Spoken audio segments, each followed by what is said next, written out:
Wayne, if you could smell me right now, I smell like the world of Shenmue, the officially licensed fragrance. What does Shenmue smell like? Well, according to Numbskulls, it's tobacco and gold. It smells like a sort of 80s arcade. Rugged and smelly. Yeah, tobacco and BO. Like Smash players, no, we should definitely cut that out. Don't let me insult the Smash players, because they'll come for me.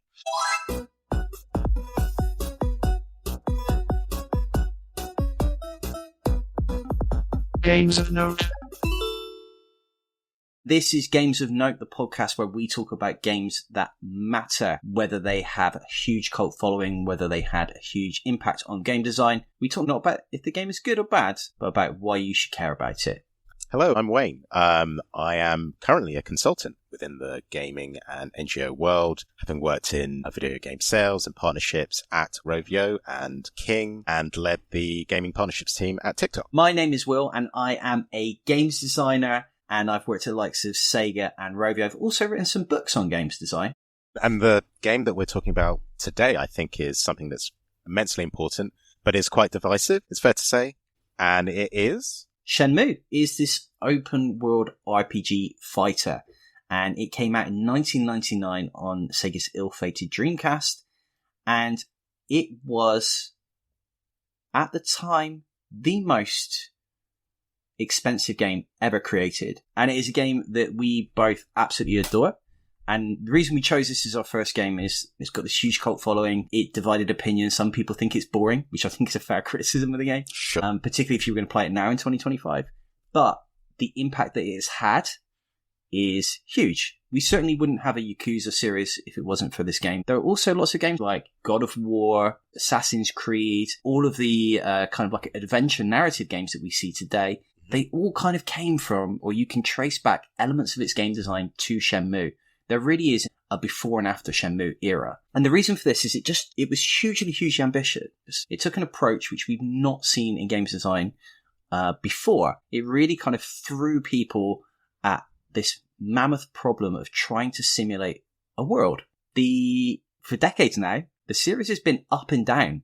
It's been cancelled, rebirthed multiple times, and now is once again back in a state of limbo. Maybe we should talk a little bit about actually what Shenmue is. If you've never played Shenmue, you've never seen Shenmue, it is this kind of open world RPG fighter where you kind of play as a detective and you can wander around the world and you can do things as varied as fight entire gangs and pet cats and open packets of crisps. It really does give a kind of like a depth of exposure to lots of things, from the mundane to the extremely exciting. There are bike races, which are very reminiscent of Hang On.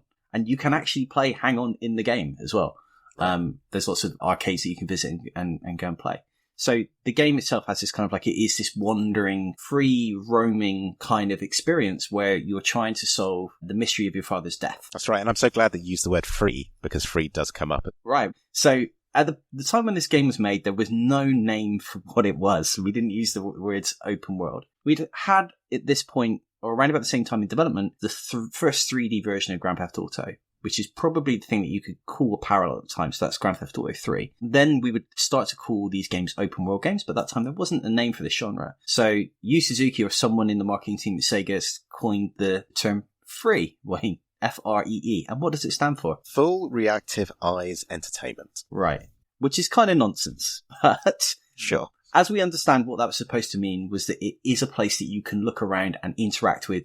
There are moments in the game where you kind of go into a first-person view, and within that first-person view, you can pick things up and sort of navigate through a home and open drawers and search for items, right? As well as interact with people walking along the streets. So that aspect of being free, I guess, and then I wonder if that's a backronym, Wayne. Do you think they've said maybe this is a free gameplay, and then somehow in some sort of like mistranslation they've tried to give it some sort of English justification? I don't know. Games of Note. We can't really talk about Shenmue without talking about one very, very special person, which is Yu Suzuki, a long-term designer at Sega, and is known for bringing us lots of arcade hits. That's right. And so we could spend this entire podcast just talking about Yu Suzuki and his contribution to the gaming industry. However, we'll just do a quick overview of his background and his time and the run-up to the development of Shenmue. So, he first joined Sega in 1983 as a programmer, and I think quite interestingly, first game he worked on was Championship Boxing for Sega's first ever console, the SG-1000, which was then ported to arcades. And my understanding of the way it was ported was essentially they took an arcade cabinet and took the console and stuck it in there. Sega as a whole was super impressed by his work, and they made him a project lead. And obviously he was able to create amazing tech and sprite scaling that we saw on things like Hang On in 1985 and Space Harrier at the same year. Outrun, phenomenal racing title, released the year later in 86. Then Afterburner in 87, Powdrift in 88, and then the title that I have no understanding of, which is Dynamite Ducks, I think in 1988. Right, yeah. But then sometime after that, Sega wanted to separate their arcade development teams, and that led to the creation of the Sega Amusement Machine Research Development Number 2, or what we now know as Sega AM2. And Yu Suzuki essentially was at its helm. So during that period, Yu Suzuki continued to create games like G-Lock in 1990, but it wasn't until 1992 and the creation of the Model 1 arcade board, which completely revolutionized 3D gaming with virtual racing, that we then kind of saw a real kind of drive in 3D polygonal video games. And it was really interesting that then led to Virtua Fighter, a series that I'm a massive fan of. I'm not sure if you are, Will. I'm not a huge fighting fan, and I find Virtua Fighter in particular a bit slow. I know that you're a huge fan, and I'm sure there's lots of merit to the game, but it's not really stuck for me. I guess the one thing that's like really interesting about this time, right, is that you went from 92, where you had Virtua Racing, which was a pretty average racing game, but it was in 3D for the first time. That was incredible. To like full bipedal animation, but not just animation, like fighting animation in, what was that, a year? A year later, yeah. It's kind of crazy that we think about the pace of technology now, but really in that kind of like era of 90s where you started out at the beginning of the 90s, just really quite simple 8-bit graphics into the first 3D racing game and then into this fighting game. It's just incredible. And I mean, a lot of that is really down to Yu Suzuki and Yu Suzuki's team. Absolutely, I completely agree. And you also can think about the entire arcade landscape of fighters. If you look at what Capcom and SNK were doing at the times with some of their games, which just still hold up today in terms of the 2D sprite work. If you think about what Yu Suzuki and Virtua Fighters was doing in 93, is absolutely phenomenal. And what was also really interesting is that my understanding is that they were trying to target 60 frames per second even back then in 1993 in the original Virtua Fighter, and they weren't able to then accomplish that until Virtua Fighter 2 on the Model 2 board, which was only a year later in 1994. And that in itself, I think, as an engine, Model 2 was very revolutionary, and there was a particular individual who we'll come back to a little bit later, who also worked on, not just on Virtua Fighter and some of the other AM2 titles, but went on to direct Daytona USA, was an individual called Toshiro Nagoshi, who would then later on create the Yakuza series. So that's Yu Suzuki's background, essentially. Mm-hmm. But let's start kind of deep diving into Shenmue and its origins. So one thing that I should say, Wayne, we didn't talk release date, which is that Shenmue came out in 99. So we were talking earlier about that year between Virtua Fighter and Virtua Racing, right? And then 6 years later, you've got this fully fledged city, fully rendered, with NPCs walking around in day-night cycles with their own, speech dialogue trees. I mean, that's just huge, right? 6 years. So I'm so glad that you made that observation, because it's something that I've also been thinking about, which is we'll come to the budget around Shenmue at some point and the development cycle around it. But actually, you compare the development cycle of Shenmue to maybe any modern title now, and it's not that different.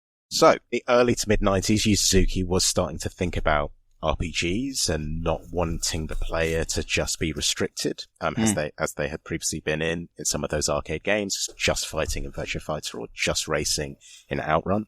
He had started working on a prototype called The Old Man and the Peach Tree, and this would essentially test the core mechanics of what we would understand to then become Shenmue. So that included things like exploration and conversations and combat. And the idea was that in this demo, you would play a character called Taro. He was looking for a kung fu master called Ryu in China. And what we understand is that in the demo, you are to interact with this old man, and this old man asks you to go and find a peach, and he'll be able to disclose where this old master called Ryu is. And you later discover that actually the old man is Ryu by witnessing some of his techniques. But, you know, if you think about that, the ability to go and converse, find a character, engage, investigate, and then proceed the story, it's very much essentially the bare bones of what Shenmue is. So yeah, it will switch, but I guess it's worth saying before it does switch, because it switches a couple of times, and I'm only assuming that at that point, when they went into production of the title, when it was under the name of Virtua Fighter RPG, Akira's story, and that was in 1996, I can only assume that was on Model 2 hardware. But you're absolutely right, it did end up shifting. It ended up shifting not only the game engine, but also the title. So they ended up abandoning the name of it being around Virtua Fighter and the character Akira. And that, my understanding, is down to Yu Suzuki visiting China and wanting to tell a story there, essentially. So around that time, and then I think it's around 97, Sega started to kill all of its support for the Sega Saturn, unfortunately, with the opportunity, essentially, to have a stronger hardware and to build a more fully realized world. And so Yu Suzuki then decided to move the development of the game from what was the Saturn to then what would become the Sega Dreamcast. Although at the time, Yu Suzuki wasn't really sure what the capabilities of the console was going to be, and so was kind of building it based on what he expected it would be. Now, at some point, I'm not quite sure when, the game had a new code name of Project Berkeley. But essentially, this then led to a demo, which was then released alongside Virtua Fighter 3 TB on the Dreamcast back in 1998. And that's essentially kind of the run-up to the launch of Shenmue. Yeah. So Shenmue actually came out in December 29th of 99. So just at the turn of the millennium in Japan. And it came out a little later in the EU and North America. And so at this time, the Dreamcast was relatively new, but there was still a lot of hope around the Dreamcast. If you don't know games history, Dreamcast was a pretty significant commercial failure for Sega and marked the end of their manufacture of hardware. I always remember this being the first game to cost more than 100 million. I don't know if that includes Shenmue 1 and 2. From the sources that we can find, the development was somewhere between 47 and 70 million US dollars. Now, in terms of game development now, that doesn't seem too wild. But before Shenmue, you've got to remember that games were made by relatively small teams. You know, it might be 10 people, it might be 20, but this was hundreds of people working over multiple years to make a world which was deep and complex, and that every object had an interaction. It was a really interesting play from Sega. They obviously kind of bet the farm a little bit on Shenmue. It goes to show Sega had a lot of faith in Yu Suzuki to make this game, even though historically he was not making home console games. He was making arcade games. Right. In fact, if you look, this is a bit of a digression here. The thing that I really love about the Dreamcast, and Wayne, I know you're a fan of the Dreamcast too, is that Sega gave so much creative freedom to so many of its key talents to make what is a really rich, interesting catalogue across the Dreamcast. And I think for a lot of people that discovered it later, they are now stumbling across games like Rez, Space Channel 5, which are both from Tetsuya Mizuguchi. There is a whole array of really good fighters as well, right, Wayne? Across the platform. And I think that links to a lot of the history in the arcade. So the Naomi board was essentially a Dreamcast, and so that allowed not only Sega but a number of other third-party publishers and developers to create games on that hardware. So we got things like Marvel vs. Capcom 2, like one of the most beloved fighting games ever. We get Power Stone, we get Project Justice, we get Virtua Tennis, right? A really diverse set of games for the hardware. Yeah, and you're not even talking about the shmups there as well, right? Ikaruga, famously, Gunbird, Border Down. It really is kind of like a feast for anyone that hasn't played a Dreamcast that's listening to this. You should probably just press pause and throw your phone in the ocean and download as many Dreamcast games as you can. Games of note.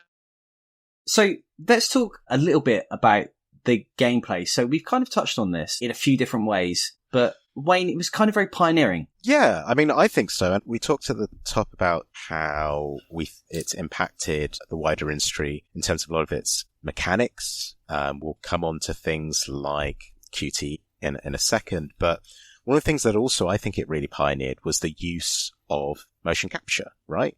And day-night cycles, which we see in games all the time. weather, and then there's the quite theatrical in-game cutscenes. And while we did have in-game cutscenes before, this game really was able to incorporate it into its gameplay. One of the other things I thought that it pioneered was the use of non-video game scriptwriters. So individuals like Takao Yotsuji, Matsuhiro Yoshimoto, and with the former actually working on anime, things like Gigantor and Zambot 3. So it really did revolutionize and standardize a number of techniques that are now used within game development. Yeah, I think we talked earlier about the before and after Shenmue era. This was really the first time where a video game showed you can do a huge production. You know, an almost Hollywood-like production. You can throw hundreds of people at this. You can have lots of different characters.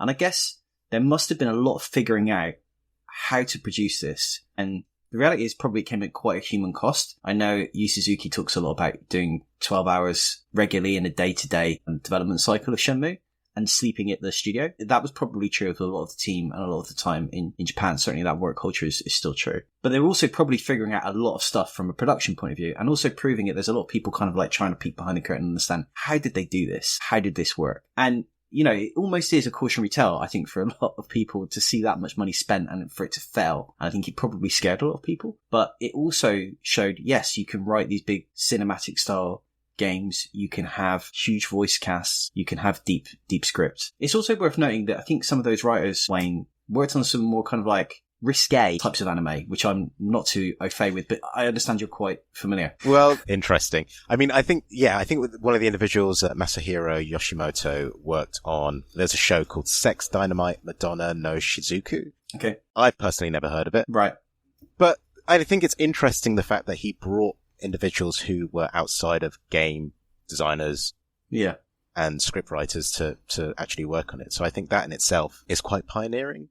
Yeah, and we talked about this a little bit in the research, that it does kind of, there is an undertone of sexuality throughout all of Shenmue. Ryo Hazuki is this kind of almost mute, stoic type character who is seemingly asexual, but there is a sort of like sense of everyone kind of bristling up against him and try to have sex with him, right?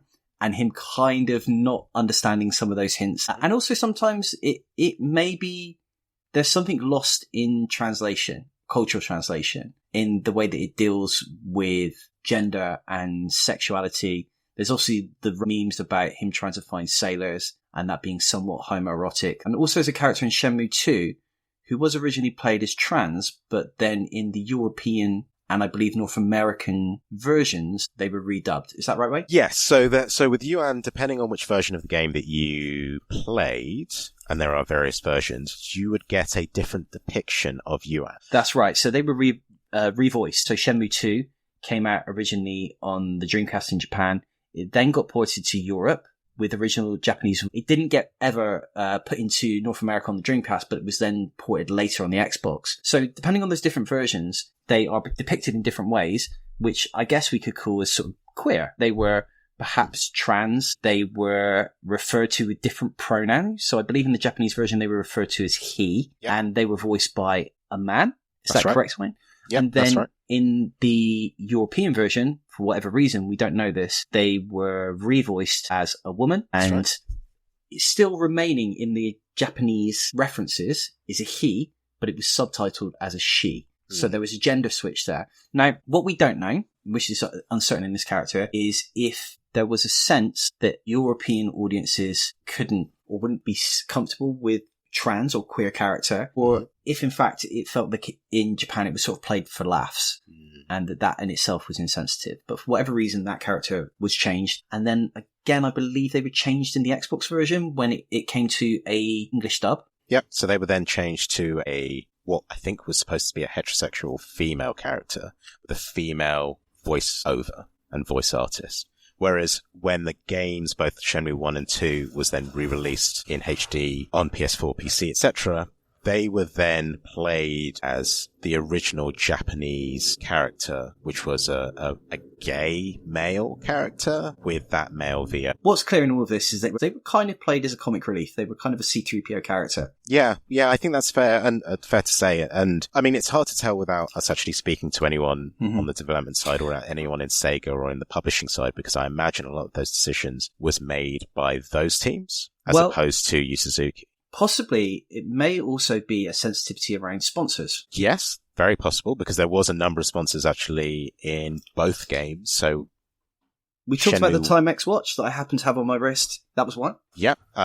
Also, in the original Japanese-only version on Dreamcast, it featured Coca-Cola on the vending machine. So you'd get Coca-Cola cans, Fanta. Yeah. And then this was like, it was kind of given like a generic brand elsewhere, right? Like including in North America.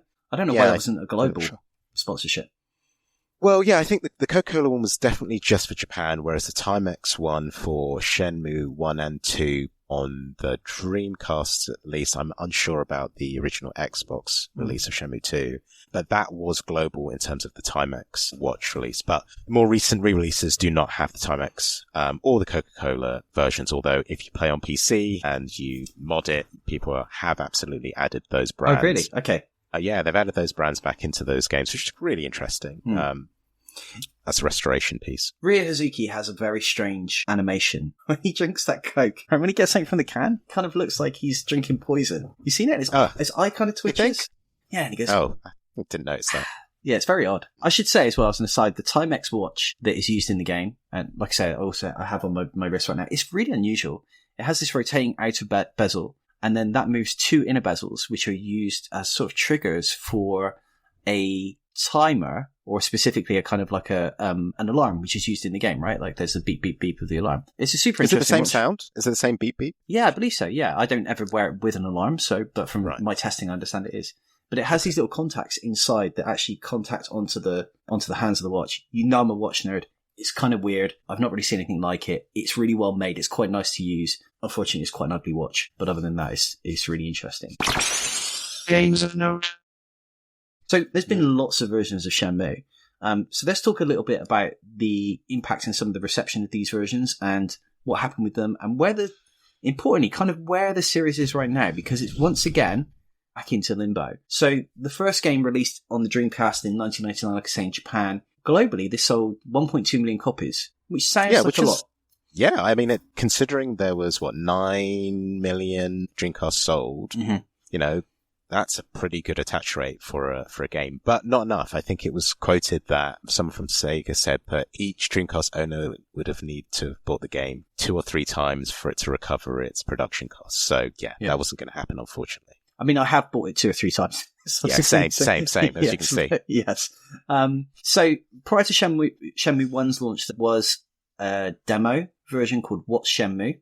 It was Japanese only, and that was a modified version of the game, and it kind of gave you a sense of some of the mechanics. I think, from what I understand, I've never actually played it, even though I do own a copy of it.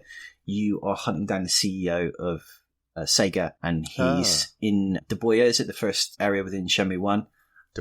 Dabuya, sorry. And he's there in a room with a load of Dreamcast stacked up, crying. Which I think was used as a bit of a meme, right, to talk about the... Well, that's really interesting, actually. Yeah, that's not too dissimilar to what Sega Gaga, right? And you were talking about this earlier, about like Sega referencing itself in games. And my understanding of Sega Gaga is where it's playing through the console wars or something to some degree. Yeah, so you're releasing consoles, and there was a version in Japan that came as a big box with lots of pin badges that represented each of the individual Sega consoles. Unfortunately, that game never got a translation, but I believe there is a fan translation project. I think so. But around the same time as well, there was also the Yu Suzuki collection, which was another Japanese collection, which was a collection of Sega's history of Yu Suzuki, right? And there was a book, and his signature became quite famous that was used in that, and it also appears on lots of the games. So there was a sense that Sega were trying to leverage their history in unique ways, and that being a kind of like an aspect of selling Shenmue. But after Shenmue 1 released, it had a very limited release for the second game in Japan and Europe. And we understand these games were in development at roughly the same time. What happened with Shenmue 2 was there were some huge improvements in terms of quality of life. The game's a little bit more pacey. There's a lot less waiting around. Literally, one of the things that you can do that you can't do in Shenmue 1 is that you can skip through time. Yep. There's less interactivity, right, as well, I feel like. Whereas in the first game, you could go through, Ine-san's room and wardrobe and all of those things. And I felt that you couldn't do that as much in Shenmue 2. Probably more because, Ryo was in a foreign place and he, can't just go rummage through people's drawers and cupboards. So I think it did pare back on that level of interactivity. Yes, it did, but it also stopped you from getting lost. It held you a little bit more by the hand. It gave you that option. So one of the things that you can do is if you're looking for something, very commonly in Shenmue, that is basically just fetch quest after fetch quest, you have to go and find somewhere like a hotel. There are within Shenmue 2, there are lots of areas. If you ask someone, they can say, I'm heading that way, do you want to come with me? And you can follow them through. And just, I've got to jump in. When I first went to Japan, this is something I did actually, which was I learned some basic Japanese at that point and had asked an individual where to go. And that's exactly what happened. They took their time to show me where I was trying to go, which I really appreciated, but then thought back, this is just like Shenmue. Right. I had a very similar experience in Akihabara trying to track down an arcade hardware shop. Oh, awesome. Was that, a Meep or? It wasn't. It was called, I believe, G-Force. Oh, okay. Don't know that one. And it was in a building. It wasn't labelled. I asked some people there. They responded in English. They helped me. And I walked about 10 feet behind them. Following the character. Yeah. So Shenmue 2 had a lot of quality of life improvements. It really it was bigger, but it was less interactive, but it just felt a little bit pacier. It brought the story forward as well in ways that you really kind of wanted it to develop. Like in Shenmue 1, not really a lot happens, right? Like there's the fight at the beginning, then you end up in a fight with a big gang at the end, and you go off to China. Shenmue 2 puts you through a lot of locations, so you move locations, I think, twice or 3 times. And at the end, crazy stuff starts happening. It was really left on a big cliffhanger. For the first time, you understand where the term Shenmue comes from. It relates to a tree, the Shenmue tree. You see that. It's very enigmatic. And then, should we give spoilers? I don't know if we're going to do spoilers here, but something happens, right? Which was magic. Magical. All of a sudden, you had this very dull game where you're petting cats, you're walking around 80s Japan, and then shit starts flying out of this mirror, and stuff starts happening. As a fan, at that moment, you were like, wow, okay, this has been teased for 2 games. You maybe 40 to 60 hours of gameplay in, and then this thing happens. What happens next? Well, the answer is not a lot. So, unfortunately, after the failure of Shenmue 2, it only sold about 356,000 copies on the original Dreamcast. It then got re-released onto Xbox. It didn't fare much better. It saw about half of that again. Basically, it seemed to everybody that the Shenmue series was dead, but the thing is that Shenmue never dies, or at least it hasn't. There was this huge cult following, and if you were around in the sort of like mid-2000s on the internet, Shenmue Dojo, various forums, there was this hardcore following trying to bring Shenmue back. And they were poring over every single little bit of news about Shenmue. I say they, I should probably say we. I was amongst that number. There were a couple of games that came out in the intervening time, which you can kind of consider spin-offs. One was cancelled and one actually did release. So Shenmue Online was a big PC. I believe it's going to be a China exclusive or Korea exclusive MMORPG based on the Shenmue world, specifically Shenmue 2. Yeah, I remember seeing the trailer, I think, for that one, and it was like a heavy CGI trailer, right? Yeah. Which did use some of the more fantasy elements. I just remember that. Yeah, there were fireballs being shot around. Right. Sort of very Ryu from Street Fighter, right? The Hadouken. Right. And then things went very quiet. It seemed that the publisher dropped out. Sega confirmed that the game was still going to be released at some point, but ultimately, it faded away. It was never officially canned, but we never got the game. Later, in 2010, there was a game called Shenmue City, which was a mobile game, and it was very much in the style of Mafia Wars. And if you don't play Mafia Wars, that was a kind of like a very text-heavy game where you basically kind of almost like a clicker with some MMORPG elements to it. You go and do missions, etc. And it was. Did you get to play it? So Shenmue City was only available in Japan on the Mobage service, I believe.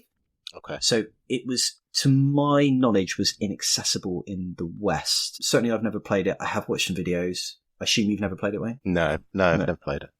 It launched in 2010. It shut down a year later, unfortunately. So around about this time, everybody felt like Shenmue was dead, and the talking communities were, we hope that this story gets finished, maybe in some sort of anime. And that seemed like our best hope. And everything went really quiet, Wayne, until 2015. That's right, because that's when Shenmue 3 actually was then featured at E3, Dean, and announced as this new Kickstarter project, which I think was very exciting. I mean, I was personally very excited by it, but I think it was also very confusing because of the various ways that it was being financed. I mean, what was your thoughts on it?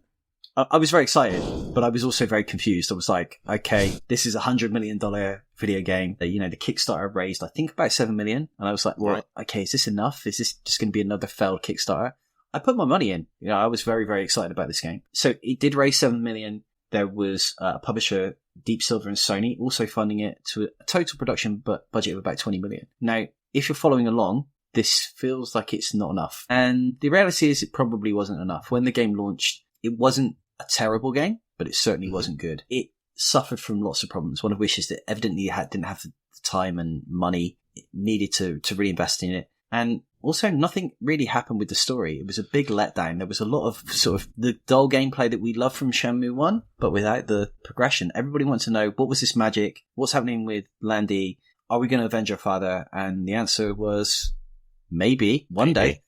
Yeah, I mean, this is my big problem with Shenmue 3, and I think if you read a lot of the forums and the Reddit groups discussing Shenmue 3, the biggest issue isn't the gameplay per se, although there are some bits of the gameplay which I don't like. Like, I don't like the fighting mechanics at all. It's completely different to what it used to be. It's not intuitive. It's not fun. But, one of the biggest challenges is its narrative. Like, it doesn't progress the story at all. And you would have thought that the game having been in limbo for many years up until that point, that you might use this as an opportunity to tell the rest of the story, or at least a significant chunk of the story. Because let's not forget, Yu Suzuki and their scriptwriters know exactly what the story is of Shenmue, the complete story. They wrote a full script. I think there's a novelization of it that is closely guarded. So they know exactly what it was, and they chopped up the story of Shenmue into various different chapters. I can't remember all of the names of the chapters, but I think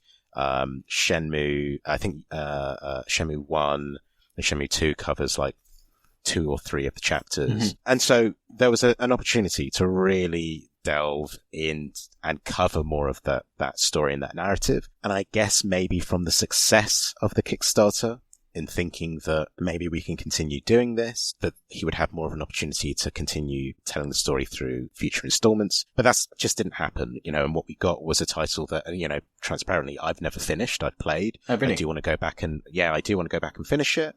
But I've never felt compelled to do it, because I just felt that it was very much a lot of time wasting, padding, all of those things. And I think that just the quality of life improvements from Shenmue 2, some of that was rolled back a little bit. Like, there wasn't, the game felt kind of clunky and heavy, and it was easy to get lost and not necessarily know where you're going or even care in a lot of cases. But that isn't the last installment of Shenmue, because in 2022, Crunchyroll and Adult Swim is another company I've worked for, they released a Shenmue anime, which I believe tells the story of Shenmue 1 and 2. Yeah, I've not seen all of it. I mean, I've kind of looked at various clips, and I remember I watched maybe a bit of the first episode. Very true to the story. It takes some liberties in some instances. Pretty much the story of those two games. And so I would say, if someone you have no desire to get a Dreamcast, but you're interested in what the story, at least, of Shenmue 1 and 2 is, this is a very easy way of consuming and digesting that story. Although we have missed one very important thing that was also released, which was Shenmue the movie. Yes. Which was this DVD release of the first game, essentially the cutscenes, and released as part of the Xbox, alongside the Xbox version of Shenmue 2. Yeah, it was a double disc, right? And that's one of a few kind of spin-offs or other entries, minor entries in the series. So we also had Shenmue USA, and Shenmue USA was a exclusive for the Japanese regions, and it was the US dub, which was extremely popular, I believe, in Japan. So they re-released that. It's kind of almost in a line or a kind of history of games which have the USA subtitle. There was also Super Mario USA, which came out on the Famicom, which was the Super Mario 2 on the NES, which was originally a reskin of Doki Doki Panic. Mm-hmm. So it was a Japanese game that had been developed as a sequel to the first Mario on the NES. But Japan had its own Mario 2.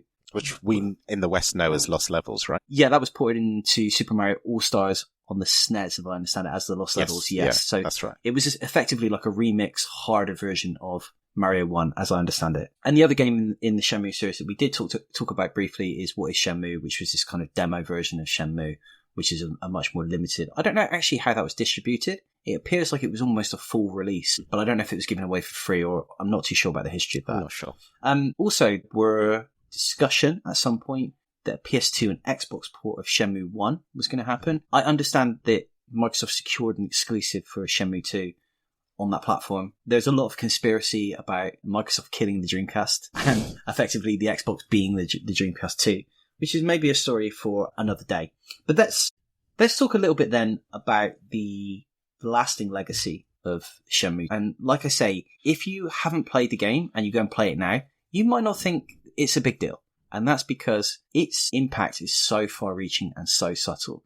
There really was a kind of before and after Shenmue timestamp that you can put on games, where we see production budgets getting bigger, the kind of cinematographic Hollywoodization of Shenmue, of games, which in part was Shenmue. Another big factor was, of course, the Metal Gear Solid games. We see it now. If you ever play a GTA game, you're going to see aspects of it. If you're going to play any kind of narrative type adventure, it's there. It's there in so many subtle ways. Be it the day-night cycles, be it the way that NPCs walk around, be it the way that we try to solve this ludonarrative dissonance with QTEs. It's there, it's in the DNA. So it kind of leads to a question of, is Shenmue a success or a failure? Yeah, I mean, so that's a big question. I mean, I think creatively, I would personally consider it to be a success, but obviously it's a commercial failure. There's no doubt about that. But you know, if we think about the games that it's inspired, which there are a lot that you've already mentioned, I think there is clearly like a mechanical success of the game and its mechanics. Yakuza being one of the most obvious ones, and we did hint at the fact that Toshihiro Nagoshi, who was working on a lot of games at AM2 alongside Yu Suzuki, ended up starting a franchise that was essentially Shenmue Light, that was way more popular in its first two installments. Essentially, there is a lot of parallels between that game and Shenmue, right? So it's, you know, crime-based drama, around gangs, explorable world. It's not as interactive. You can't pick up all the items, but there is a living, almost breathing world and NPCs. It is worth noting that Nagoshi-san was credited as director of Shenmue 2, right? Yeah, that's correct. So he came back in the last couple of months to help finish Shenmue 2. There's no specific details as to say why that was, but it sounded like Sega kind of trusted him to really do that. And maybe there was some kind of falling out between Yu Suzuki and Shenmue at that point. What was clear was that Nagoshi was unhappy and he wanted his own studio. So he then became the lead for initially what was Sega AM and then it renamed to Sega AM4. But then, which I really kind of knew it as, was the developer AV, so Amusement Visions, and they were creating like phenomenal arcade games. So like Super Monkey Ball, F-Zero GX, AX, all those like beloved titles. But yes, he did go on and to make the Yakuza or Like a Dragon series. It shares a lot of DNA with Shenmue, right? There are arcades that you can go and visit. And it's interesting. I don't think any of the titles that you can go back and play within Yakuza are some of the titles that he directed, maybe apart from Daytona 2, because that is playable as I think it's called Sega Racing something, within the more recent Yakuza games. But a lot of the games that you still go back and play in those, earlier titles are Yu Suzuki arcade games, right? It's Virtua Fighter, it's Virtua Fighter 4 or it's Virtua Fighter 5, games that Yu Suzuki obviously worked on, or at least I think he produced some of those later titles. But yeah, a lot of lineage from Shenmue, but that's not the only game I feel like that took a lot from Shenmue, right? Yeah, I think you can see like probably the most direct descendants of games like Indigo Prophecy, Fahrenheit, Heavy Rain, LA Noire, those games which have a kind of like a detective-y vibe where you're effectively going through and trying to solve a murder or a crime, and you have a kind of living, breathing world to some extent, right? Like those games really feel that. And of course, that Red Dead Redemption series, the GTA series, even though they were probably in development in parallel, they still share a lot of the same space. There's still a lot of the same ideals. And I'm sure there was a lot of cross-pollination. I would imagine that probably Shenmue was quite heavily played by the Rockstar teams, and there was a lot of studying that from the game design teams. Also, probably into some PC RPGs like the Elder Scrolls series. Undoubtedly, the problem that I've had with this from like a game design point of view, doing this podcast and researching it, is that the sort of tendrils of Shenmue were really quite subtle, right? And they had a history before them, they had a history after them. But the thing that you can really pinpoint is the ambition and say the way these things were done at this scale, and almost the revolution that Shenmue had was in production. How you could amass a team the size it was, how you could share a vision, how you could build a game of that scale. That really is the kind of the thing, which is, it's not really a game design aspect. It's assembled lots of elements, as is always the case with game design. You're taking these things and you remix them in a way. It's how that team was put together, how the game was financed. All of those aspects are as much an important part as the elements of the things that actually ended up on the disc. So it leads me to this question. I think this is the way that we're going to try and end every show, Wayne. We know it matters, but should you play it today? I think so. And I think I love Shenmue 2. I think Shenmue 2 holds up the best of all the titles. I would recommend playing Shenmue 2 above even playing Shenmue 3, which is the more modern title.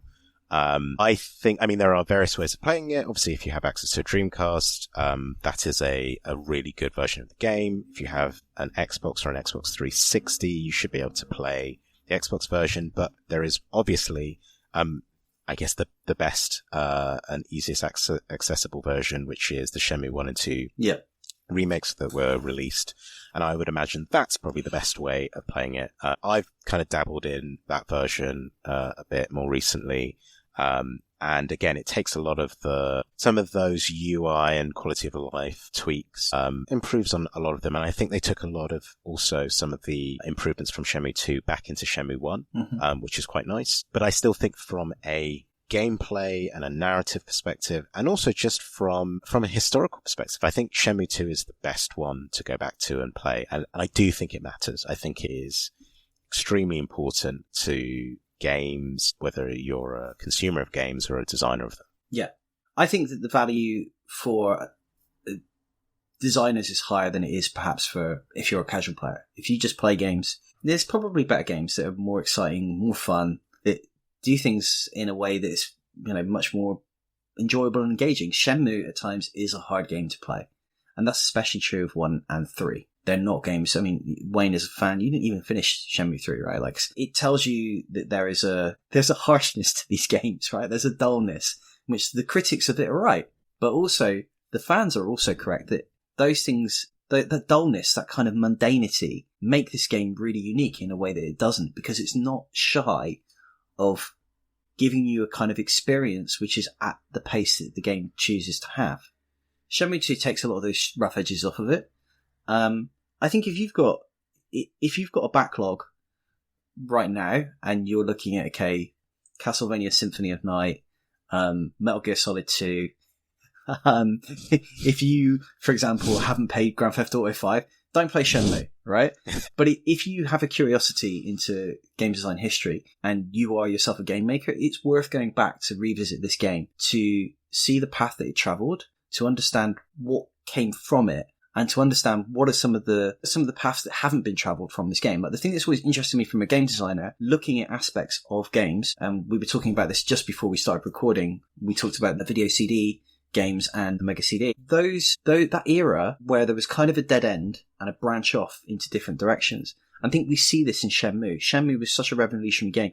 It felt like at the time playing it that there was all of these directions in which games should go, but that ultimately Shenmue had created a model for it. And so understanding some of those other untraveled paths and what they mean, why have we kind of shied away from timers in games, And if we do, why do we take the rough edges off it? Why can you wait? If you play Hogwarts Legacy, for example, that game, often you have to go somewhere at a certain time and the game allows you to wait, like Shenmue 2. It is very Shenmue 2.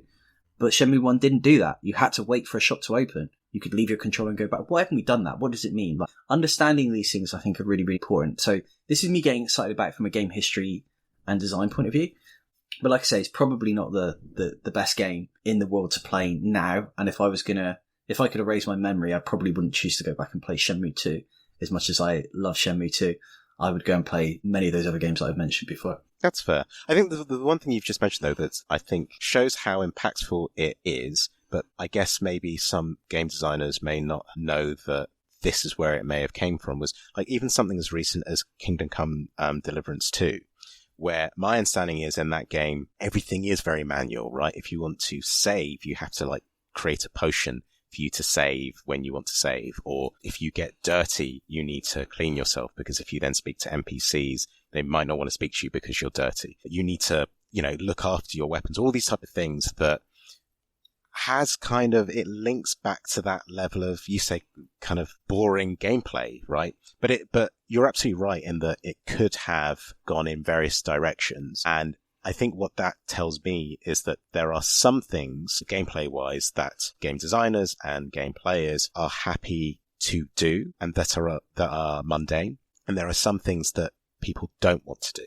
Maybe because they feel too like life. Like, I don't want to go through and rummage through a wardrobe. That doesn't sound particularly exciting. But I do want to clean my chainmail because that's going to allow me to speak to a character and unlock a particular weapon or item. So I think it's more about the implementation, but it does feel like it does everything. It kind of leads back to Shenmue in some form or fashion. Yeah. It's once you start seeing it, if you know, you know. Right. Absolutely. Wayne, have you got anything else? I guess not really. I mean, it's been great to discuss it. I mean, we haven't talked about why we individually are enamored by the game and the series, but I do feel like we've been able to talk about why it matters now and why it was impactful. Yeah. And we will leave in the show notes an email if you want to tell us if you're interested in that. This is new for us. This is the first time we're recording this podcast. We're figuring out the format. So if people would like to know more about our personal stories, which we're trying to shy away from, then drop us an email and you can tell us. But for now, we want to give some thanks and shout outs. Wayne, you did a lot of the research on this, so I'll hand over to you. Yeah, sure. I mean, Shenmue Dojo is the obvious one to thank, both the forums, its community, and its podcasts. Lots of in-depth, insightful conversations, so being able to pull numbers from places that we can no longer pull numbers from in terms of the game's performance, and really interesting interviews. There was a very recent Shenmue Dojo interview with Yu Suzuki that was very insightful. There was a Polygon 2014 interview that was really interesting with Yu Suzuki, talking about the background and its development, etc. So all of those individuals, very much thankful for their insights and research. Yeah, thanks for that, Wayne. And thank you for everybody here that's been listening. This is Games of Note. Bye.